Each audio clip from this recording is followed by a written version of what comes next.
दिनांक 19 मार्च 2026 रोजी सायंकाळी सुमारे 6 वाजेच्या सुमारास मळगाव व परिसरात अचानक वादळी वाऱ्यासह जोरदार पाऊस व गारपीट झाली। या अनपेक्षित हवामान बदलामुळे शेतकऱ्यांच्या काढणीस आलेल्या पिकांचे मोठे नुकसान झाले आहे।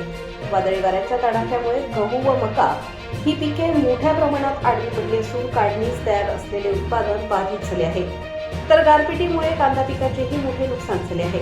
अचानक आलेल्या या नैसर्गिक आपत्तीमुळे शेतकरी सध्या धास्तावलेल्या अवस्थेत आहे।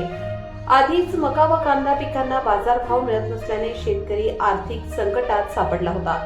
त्यातच या गारपीट व पावसाच्या तडाख्याने शेतकऱ्यांचे दुहेरी नुकसान झाले असून शेतकरी पूर्णपणे हवालदिल झाला आहे।